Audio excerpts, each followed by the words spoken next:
नमस्कार दोस्तों। मुझे उम्मीद है हमारी तरह आप लोग भी आज बहुत खुश होंगे, क्योंकि जिस सब्जेक्ट में सबसे ज्यादा बैक लगती हैं उस सब्जेक्ट का क्वेश्चन पेपर बहुत ही सरल पूछा गया था। सरल हम उसी को बोलते हैं कि जो हम लोग पढ़कर जाएं और वही का वही क्वेश्चन पेपर में आ जाए। तो आज कुछ ऐसा ही हुआ है। लेकिन जो सब्जेक्ट था रेफ्रिजरेशन एंड एयर कंडीशनिंग, इसका जो क्वेश्चन पेपर था उसमें कुछ न्यूमेरिकल क्वेश्चन भी पूछे गए थे और वह भी आप लोग पढ़कर गए थे। तो मुझे उम्मीद है सबसे बन गए होंगे, लेकिन फिर भी कुछ ना कुछ डाउट रहता है। वह जो डाउट है आपका वह मैं अभी थोड़ी देर में क्लियर करा दूंगा, तो आप उससे भी टेंशन फ्री हो जाएंगे। लेकिन जो भी हमारे सभी स्टूडेंट हैं फाइनल ईयर के, वो पास आउट होने वाले हैं, उन लोगों से हम एक अनुरोध करना चाहूंगा कि जो आपके जूनियर हैं सेकेंड ईयर के और फर्स्ट ईयर के, उन सभी लोगों को बोलें हमारे चैनल को सब्सक्राइब जरूर करवाएं सभी जूनियर से, और बेल आइकॉन भी प्रेस करवा दें, जिससे जब भी वो स्टडी करेंगे, जो भी सब्जेक्ट मैं पढ़ाता हूं, उनके जो वीडियो डालता हूं उनका नोटिफिकेशन पहुंच सके। नहीं तो वो लोग क्या करते हैं, चैनल को सब्सक्राइब कर लेते हैं और भूल जाते हैं, क्योंकि उनके पास नोटिफिकेशन नहीं पहुंचते। तो मेरा एक काम जरूर करके जाएं।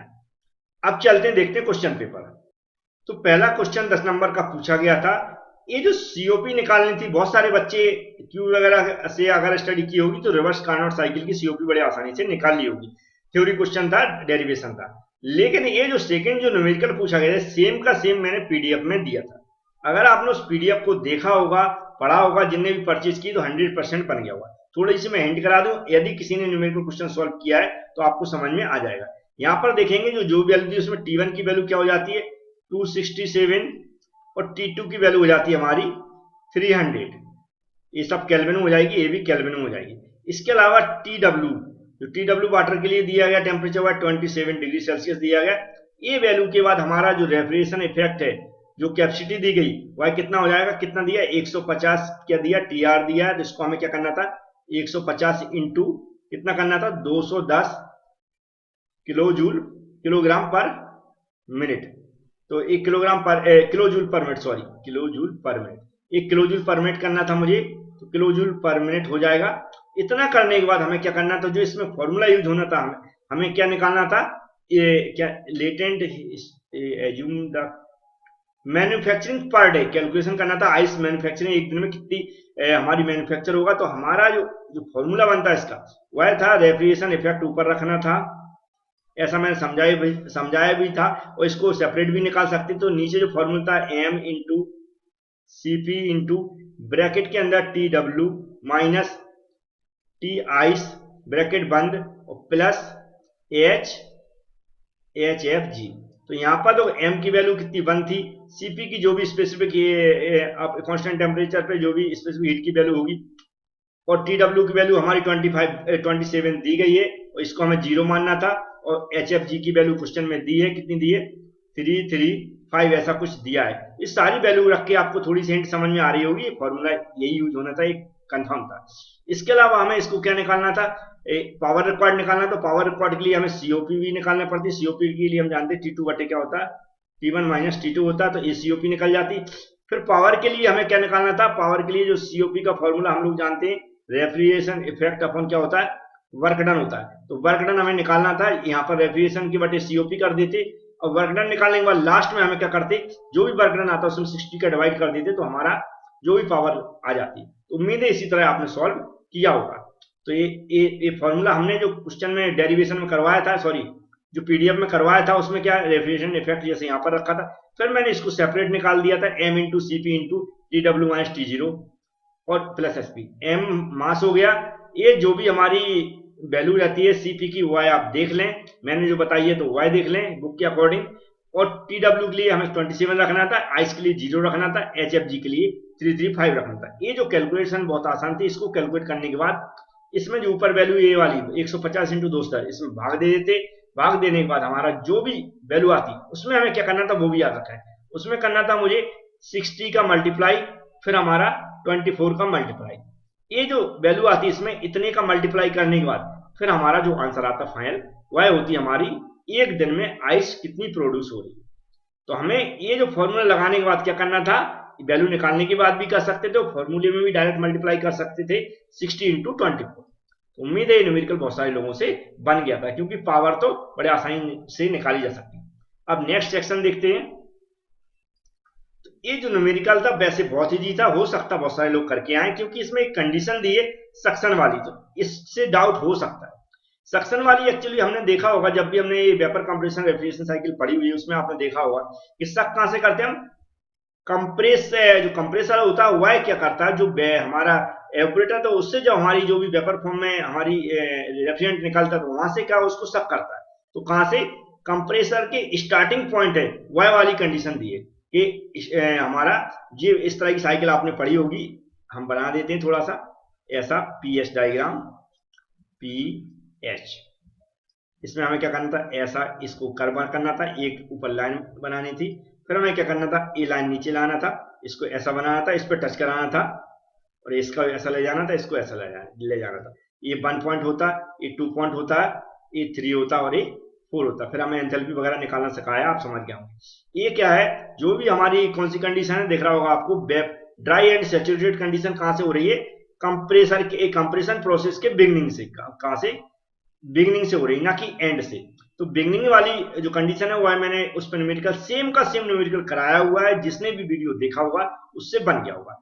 लेकिन इस सेक्शन के कारण हो सकता है आपसे डाउट हो गया हो, तो लेकिन ऐसा जिसने डायग्राम बनाया होगा, इसमें जो फॉर्मूले हो रहे हैं यूज वाई में भी बता देता हूँ। रेफ्रिजरेशन इफेक्ट का फॉर्मूला आप लोगों ने पढ़ा होगा, क्या हो, आर ई रेफ्रिजरेशन के लिए मास इंटू ब्रैकेट के अंदर होता है H1 माइनस H4, और क्या होता है सीओपी जो निकालने के लिए फॉर्मूला होता है AH1 माइनस AH4 अपॉन ये होता है AH2 माइनस H1। फिर कंप्रेसर का जो वर्क डन होता है, क्या आंसर, वर्क डन होता है किसका, कंप्रेसर का, तो यह भी होता है M R E F into bracket के अंदर H2 माइनस H1। बस इतने फॉर्मूले लगाना था और हमारा बड़े आसानी से ये सॉल्व हो जाता। मुझे वैसे उम्मीद है कि मैक्सिमम स्टूडेंट सही करके आए होंगे, यही वाला डायग्राम बनाया हुआ, क्योंकि जो डैश वाला मैंने बताया था वो कौन सी कंडीशन थी, कंप्रेसर की एंड वाली कंडीशन थी। तो यहां पर एंड वाली नहीं है, एंड वाली नहीं है तो कौन सी होगी, बिगनिंग वाली होगी। ऐसा भी आप अंदाजा लगा सकते थे, लेकिन आप जिसने अंदाजा लगा लिया होगा वो उसका सही हो गया होगा। अब नीचे जो क्वेश्चन दिए वो थ्योरी वाले हैं, तो हम बता दें आपको कौन सा करना चाहिए था। यहां पर 2 क्वेश्चन पूछे गए थे, तो उम्मीद है फर्स्ट वाला भी कई स्टूडेंटों ने किया होगा, जो लोग ये पार्ट्स को अच्छी तरह से एक्सप्लेन कर पाए होंगे।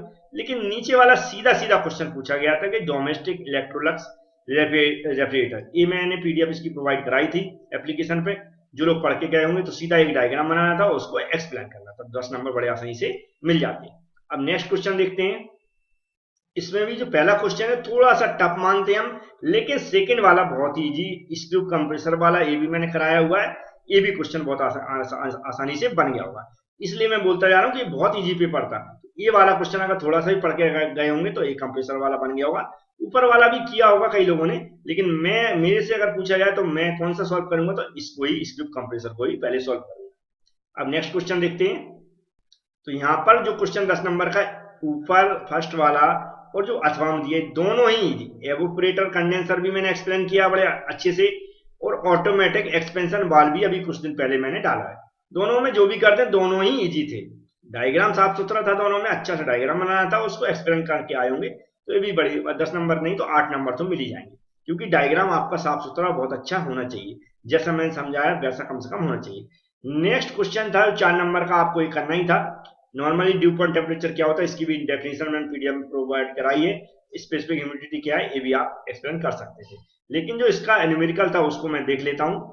अब ये न्यूमेरिकल जो पूछा गया था इसको याद रखें, 6 नंबर का था, लेकिन ये मैंने कुछ दिन पहले ही बिल्कुल सेम का सेम न्यूमेरिकल सॉल्व करवाया हुआ है, क्योंकि इसमें कौन सा पूछ रहा है, sensible heat and latent heat remove वाला क्वेश्चन है। जिसने भी क्यूबी से पढ़ाई की होगी उसको मैंने 100% बता दूं कि एक भी न्यूमेरिकल क्वेश्चन नहीं बने होंगे, जिसने भी क्यूबी से पढ़ाई की होगी। अगर हमारे चैनल से आप देख रहे होंगे वीडियो, तो ये सारे तीनों के तीनों न्यूमेरिकल बन गए होंगे, क्योंकि मैं तीनों के तीनों करवा चुका हूं, बस थोड़ा सा दिमाग का यूज करना पड़ता है। तो ये सेम का सेम न्यूमेरिकल हमने करवाया, तो आप ऑलरेडी वीडियो भी देख सकते हैं, हम सही करके आए हैं गलत करके, तो इसमें कोई बड़ी बात नहीं है, सबसे बन गया होगा अगर वीडियो देखकर गए होंगे। अब नीचे वाला क्वेश्चन देखें तो इसका हमें लगता है मैसेज भी आया था यूनिवर्सिटी से कि इसमें डाउट ऐसा कुछ नहीं था, लेकिन ये बोल दिया था उन्होंने इसमें जो सॉल्व करना है मुझे वो इंग्लिश वर्जन वाला ही करना, मतलब विंटर एयर कंडीशनिंग वाला ही सिस्टम को हमें सॉल्व करना। तो इसमें सिर्फ डायग्राम बनाना था विंटर एयर कंडीशनिंग का और उसको एक्सप्लेन करता। ये भी मैं वीडियो डाल चुका हूँ और पीडीएफ भी प्रोवाइड कराई है। तो हम कह सकते हैं कि हमारे चैनल से 100% पेपर आया है और पीडीएफ से भी कैसा आया, 100% आया है। तो उम्मीद है आपको फायदा मिलता है, कोई ज्यादा खर्चा नहीं होता, यूट्यूब फ्री है। और एप्लीकेशन में भी जो भी आप पीडीएफ वगैरह लेते हैं वो भी जिस तरह आपके नंबर आएंगे या फिर आपको मदद मिलती है, पेपर फंसता है तो उससे भी आपको मदद मिलती है, तो आपको जो पैसा लगता है आपका 99 रुपए, या पावर प्लांट की आप देखेंगे 70 रुपए आप खर्च करेंगे, किसकी, पीपीई पावर प्लांट की जो पीडीएफ है वह कितनी है, 70 रुपए की है। हम उसमें जो सिलेबस मैंने कवर किया है ओसीबीसी का, वो किसी भी क्वेश्चन बैंक में आपकी में नहीं मिलेगा। आप एक बार पीडीएफ को चेक कर लें, एप्लीकेशन को डाउनलोड कर लें और टॉपिक मिला लें। ओसीबीसी के सिलेबस से जो भी थ्योरी एग्जाम वाला वो सब टॉपिक मिल जाएंगे, लेकिन आपकी क्यूबी में नहीं मिलेंगे। और जो पावर प्लांट का न्यूमेरिकल है उसके लिए आप फोर्स ना करें, ठीक है। हम कल सुबह सुबह वीडियो डाल देंगे उसका इंपॉर्टेंट क्वेश्चन का, तो आपको समझ में आ जाएगा कि कैसे पावर प्लांट इंजीनियरिंग की तैयारी करना है। Thank you friends.